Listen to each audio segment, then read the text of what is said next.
Welcome to the Sourcing Industry Landscape Podcast, powered by SIG.org and hosted by Tiura. Well, folks, welcome back to the podcast series. Now, I just recently had a chance to sit down with our guest today at the summit that just occurred, Amanda Prochaska. She is the founder and chief wonder officer. And boy, we're going to have to unpack that a little bit. So I just want to tell you, I want to welcome you back to the studio, Amanda. Yeah, thanks for having me back, Don. I appreciate it. And it's we're celebrating a little bit today, so that's great. That is great. So, folks, the reason I invited Amanda back is when I spoke to her at the summit, we weren't aware that she was the the 2023 Future of Sourcing Awards Sourcing Star winner. So she is officially a sourcing star, and she was awarded that on Wednesday night. So, Amanda, I just want to say congratulations. That was a big win. It was, and it was such a great moment in your career to actually look back on all the little moments over time, right? So we do things every single day in the hopes that you're making a difference and leaving a legacy. And it was just like surreal to be up there on stage, winning the award, shaking your hand, and reflecting back on the last 21 years in the industry. Well, I can't wait to delve into that a little bit. But first, we're going to take a quick break for word from our sponsor. And when we return, we're going to hear from my guest, Amanda Prochaska, founder and chief wonder officer. So be right back.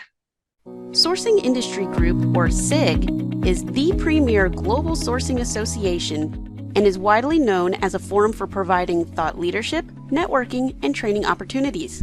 Another central element of SIG is training. SIG is the parent organization for SIG University, which was founded on the ideals of elevating sourcing and risk professionals to deliver strategic value to their organizations and transform their careers. It was created at the request of SIG members who saw an educational training gap for today's workforce and offers one-of-a-kind certification and training programs for professionals seeking deep expertise in sourcing, governance, risk, intelligent automation, and more for themselves and for their teams.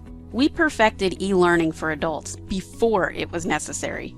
Our proven model for adult learners provides a flexible environment with online lessons, quizzes, and discussion forums moderated by expert faculty. Programs are offered in several different delivery models depending on you or your organization's need. Open cohort semesters start on average every 1.5 months, while closed cohorts for teams of 20 or more can start at any time. In addition, we also have self-paced or fast-track options.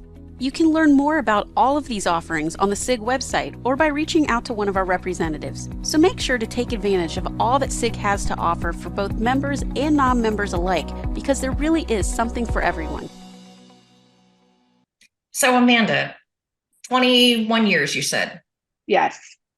And you have been focused on implementing innovative solutions to procurement organizations, both inside, right, and leading an organization, and now responsible as a consultant. Is that true? That is absolutely true. So I spent 16 years of that time period helping corporations, some of the best brands out there, Kraft Foods, American Express, Schneider Electric, MGM Resorts, and others, to transform their procurement organizations and really think through how we want to transform from just a cost savings focused organization to all of the new demands that we have today. And now I get to do that, serving my clients day in and day out with my wonderful team at Wonder Services. So, Chief Wonder Officer at Wonder Services, and this is a really dramatically different kind of consulting firm for procurement. So can you share a little bit about how you're so different from the traditional consultants? Okay, so a couple of things. I worked with a lot of consultants within corporate, so I got to know what I liked and what I didn't really like. And so it was about a lot of learning. But here's the thing. We really focused on change and adoption. So many organizations that are out there supporting either internally or externally procurement organizations, they're focused like a lot when it comes to digital technology or digital implementations on the technology, right? So they get really, really focused, but the technology is really the easy piece. The technologies work. You have to configure them to correctly and integrate them. But at the end of the day, people have to adapt them. So we really take that different approach, and we're really agile about it. And really we try to understand what the organization needs and help them get there. So that's one thing. The other thing is all of our leads were practitioners at one time in their career. So we're taking people who are either balancing between practitioner and consultant, or people that have had a wonderful career in procurement and now are at the end of their career and they're looking for opportunities to consult. So we wanted that because I wanted someone that could sit in the seat and say, I've been there, I've been through it. I know what to do. And I know that you should not be taking a right turn right here. You really should be taking a left turn. And so we become really practical advisors in very complicated procure tech implementations. Now, do you specialize in just one procurement technology or do you do multiples? We do multiple, and we have amazing amount of different partners that we've built relationships with over the last year and a half. So a lot of Coupa implementations.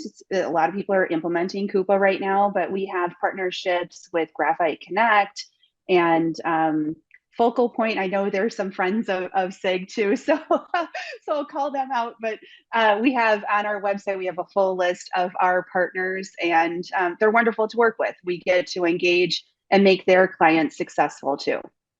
So how long has Wonder Services been around? 4.5 years. And 2 of those were in COVID. COVID. Yes. Yeah. Interesting times. Yeah. I mean, in honesty, I mean, it's probably more like 2 years, don't you think? Yeah, it feels like 2.5 years. And really, it was just me at the beginning, right? I was a solo entrepreneur because I didn't know how this was going to go, right? You don't want to invest a bunch of money, and I wanted to test the market. So I started out on my own, and I was on my own until about a year and a half ago. And then I hired my head of operations, Raven. She's amazing. And then Caitlin, my head of partnerships. And then we continue to grow from there. And now we have a team of people, about 30 people across the globe. And a lot of them are project focused. So they roll on and come on and off based off of projects. But we have a core team of people that are really making a difference within Wonder Services. So it's been really great to see, because now we can offer our service to so many more people across the globe. It's really exciting for us. Oh, that is exciting. But also one of the accolades about you is that you started the Global Women Procurement Professionals group. Can you tell me about that?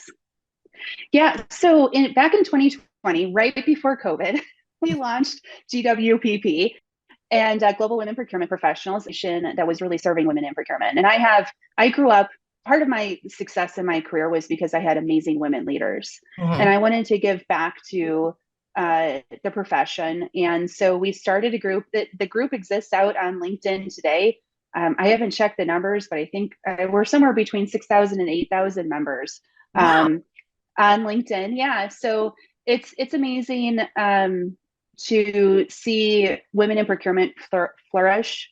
You know, when I started, I was typically the youngest in the room and the only woman in the room, right?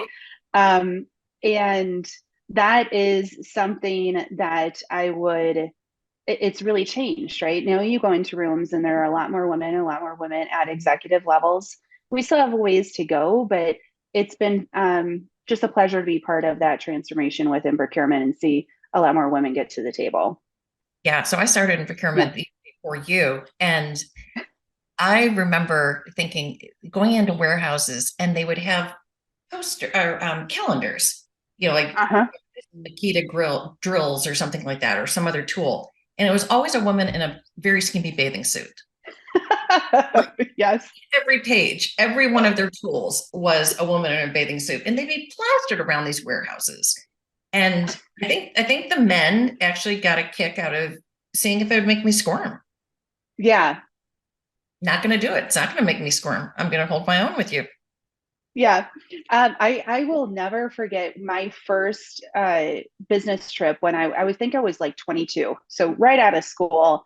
And I went to a manufacturing site and didn't really get prepped for what to wear or, you know, what to expect. So I came in, I looked wonderful. I was in stiletto heels, a pencil skirt. And then they were like, well, this is interesting. You have to put on steel-toed shoes. So they gave me steel-toe covers to go over my stiletto heels. And there I am walking around in the plant I probably made an impression that day, but I think it was because a lot of the people that I was interacting with at the time were men, and they probably just didn't even think about like mentioning to me what to prepare for, et cetera. So, but yeah, that was something. I actually have a picture of that trip. Oh, That's still on my phone today. I love that. Yeah, so I started out my career as a CPA, and we had to go out to Indiana to iron mills and steel mills and count rolls, Okay. and have to tell the guy, like, all right, we're doing an audit here. You have to move this one over here and this one over there. And they're looking at me like, yeah, you're going to do it or you're not going to pass the audit. So let's be really clear about this. But it's come a long way. And I too had female mentors along the way that Yes. really helped me. And the biggest thing that I realized is that you don't have to dress like a man. You don't have to act like a man. You can still bring your femininity to work.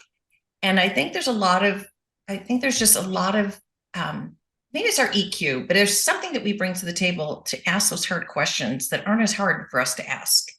And I don't know what that is. And do it in a very empathetic way. Yes, maybe right? there's empathy that you put in there. Yeah. Yes. Yeah. So I actually learned from one of my women leaders the power of asking questions.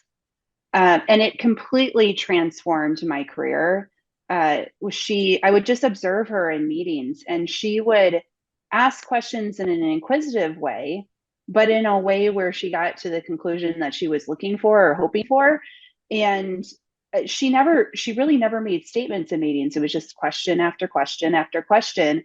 And so I was like, that's really brilliant. And she was bringing that to procurement. Now she's skyrocketed in her career, and it's been amazing to watch. But yeah, so it's something that women are bringing to procurement that's really making an impact, especially as we're building stakeholder relationships and driving innovation with suppliers. Not that men don't have that capability, but I think just naturally we have that empathy and the inquisitive nature that we bring to the table. Yeah, it's a Yeah. different skill set. And I think when you're trying to bring teams together and work on change management, it's just fantastic to have. Yes, absolutely. So you're already a sourcing star, but you're still new in your consulting career, relatively new. Mm-hmm. Where do you see yourself going? So I would like to grow my firm as long as I'm able to and blessed to be able to. So it's really about helping procurement be successful in their transformations. At the end of the day, every dollar we get is a dollar that we fought hard for in procurement. Like, we don't get investment a lot, although we are getting more investments these days, but we still fight hard for those dollars. So we need to make sure that at the end of the day, we get their ROI on every one of those through our digital transformations and other transformations that we're doing. And if you think about the responsibility that we have now, it's grown exponentially, especially over the last 4 years. And so we need to be reimagining how we do procurement in general, how we're organized, what our operating models look like, the skill sets that we have. So it's a really exciting time to be part of procurement, and especially my role to be able to help so many clients be successful in that journey. That's awesome. So how did Wonder Services come about, the name and Chief Wonder Officer? Okay, so Wonder Services and Chief Wonder Officer kind of go hand in hand. But when I actually had a really good friend brainstorming with her about what I was trying to achieve. And I actually, it's kind of a crazy story. My daughter one night had a dream about Alice in Wonderland, and that was at the same time that we were trying to come up with names. And it all kind of just fell into place around, like, I was like, oh, Alice and Wonderland, and really it's all about being curious, right? Trying to find a different way forward, reimagining what we're doing here in procurement and beyond. But that's really what the sense of wonder is all about. Like, are we curious enough to really change the game? Then came our methodology around change leadership, which is called Alice. So we kind of all tied it in. And then when I was looking at my title, I was like, I don't know, CEO feels, okay. Founder feels okay. But at the end of the day, I'm always trying to push my team to think about things differently. Like, how do we approach the client differently? How do we make sure that they are really delighted at the end of the day? So Chief Wonder Officer felt really good to me. Like that's really what I'm all about. Now, do you have to spend a lot of time explaining it? People ask a lot, which is awesome. Like I would rather have somebody be like, wow, what's a Chief Wonder Officer? Or what's my team calls it a CWO, so people ask and are inquisitive about it, which is exactly what I want, right? Yeah. You want people to be curious at the end of the day. Yeah. So, yeah. What exciting things are in store for you for next year? Oh, we have this last quarter has been crazy with the new amount of conversations that we're having and the clients that we're kicking off. So we're going to be doing a lot of work expanding outside of just Procure Tech. Like we have a project coming in that's it's a Oracle to SAP transition. So we're getting into some new work. I'm looking forward to continuing to grow the team, being out there at a lot of the conferences. And then we're expanding into some new areas next year. We're going to be doing some mastermind groups for change leaders, particularly women change leaders. Leading change is not easy. And typically within corporate, we're not taught how to do that. We're just kind of thrown in and like, you're a leader now, you can lead this change. So we want to take a step back and really build a community of women, help them accelerate their learning around leading change. And hopefully between the work we do on the projects and the mastermind groups, will really make a difference in multiple areas within procurement. Well, I can't wait to just follow your career and see where you're going to go. Thank you. Thank you. And you've been a big supporter of my career over the last, I don't know, probably 15 years, Dawn, since I feel like we've known each other for a very long time. So I truly appreciate all of your support. And I can't wait to see not only where Wonder Services goes, but where procurement ends up here in the next several years. Me too. And I can't wait to be on the ride with you. So welcome. Yeah. Thank you. So folks, I am talking to Amanda, who just won the Future Sourcing Star Award. And there's only one level you can go beyond that, and that's the Supernova Hall of Fame. Ooh. So, I know. I can't wait for you to one day get inducted with everyone else that's in there. Oh. It's hard to get to. I mean, I don't know if you know, but we got a ton of nominations. And it goes, and your nominations go to the people who won the award before. So next year I'll be asking you to judge the nominations. Perfect. And they're the ones who choose who the winner is. It's not me. It's not my team. It's a jury of your peers, to be honest with you. And so you should be very proud that yours stood out head and shoulders above the other award winners. Thank you. I appreciate that. And it's going to be fun to see who's up next year, who gets nominated and to be part of that process. And the amazing community of people who have won this award, I feel honored to be part of it. You should be, see your picture on that page and go, wow, I'm one of them. That's pretty cool. Yeah, it is. Well, thank you for joining me. I just wanted to do a quick update for our audience to learn a little bit more about you and to be able to congratulate you in person. Thank you. I appreciate it. And thank you for the invite. And thank you for the award. It's quite the honor. Sure was. So folks, make sure you tune into the podcast again very soon. We're always going to have new broadcasts for you. And with that, thank you, Amanda. I'll see you later. Thank you. Thank you for listening. Subscribe to the Sourcing Industry Landscape podcast through iTunes or your favorite podcast app. Want to nominate yourself or someone else for an interview? Email us at podcast@sig.org.